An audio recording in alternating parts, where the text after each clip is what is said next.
Hi, I'm Mike Shea from Flourish.com, and I'm the author of Return of the Lazy Dungeon Master.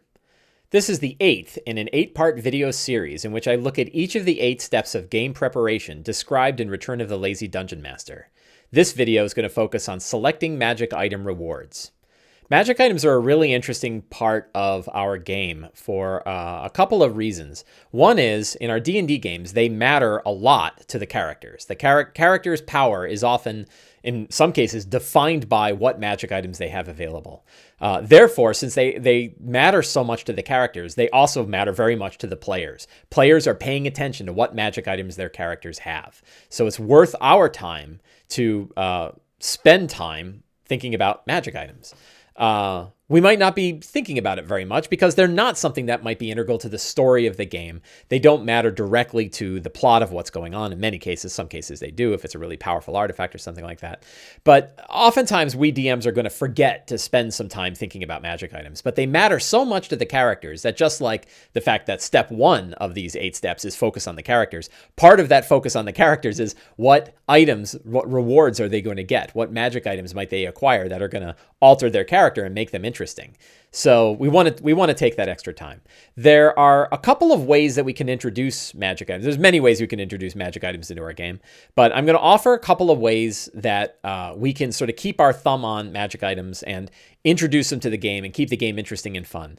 One is we can ask for a loose wish list from the players. What are the kinds of magic items, not specific items, but what are the kinds of magic items that would be interesting for their characters? Sometimes they know pretty clearly. I would love to have a magic wand, or I love big swords, or I'm really about armor. I want really cool magic armor, or I'm all about spells, right? Or I don't really care. I just like cool things. So we can sort of write that down in our character notes so that we can pay attention to it when we're doing our prep and say, is it time that the ranger got an interesting bow? You know, they want an interesting bow, and we just happen to be at the right point in the game where an interesting bow might show up.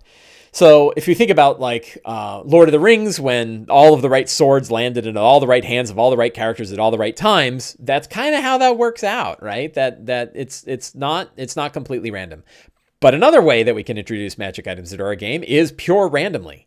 There are some great random generators for magic items online and in the Dungeon Master's Guide. So if we have those books on hand, we can we can roll, and some really wild stuff shows up in the game. Sometimes these are really interesting. Sometimes they're dead items. Sometimes they show up and nobody really cares. But other times no one had any idea this item was going to be as cool as it was. So I support a mix of the two. Ask your players what kind of magic items they'd be interested in. Write down the results of those and make sure that you're keeping track of it from session to session. And then also roll up some ones randomly. How often in a 5th edition D&D game, magic items are pretty rare. So we might think about keeping one of them on hand for any given session. That's probably not a terrible way to reward it. Is about roughly 1 magic item a session. And we can either roll randomly while we're doing our game preparation, or we can go ahead and roll randomly right during the game when they get a big piece of loot and kind of see what comes up. It's kind of fun when nobody knows what it's going to be and everybody rolls and they go, wow, it was a wand of paralysis. That's cool. I definitely want a wand of paralysis. But sometimes it's better to go ahead and roll a couple of times on your own before your game and see what comes up and see if anything you go, wow, that's really cool. Randomness is a really powerful function to kind of shake our game out of some kind of groove that we've got going on in our head.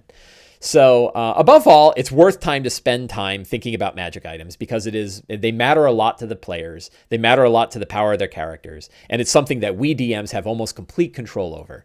So it's worth taking the time to think about what items you want to have in your next game. Thus, making it one of the 8 steps for our game preparation.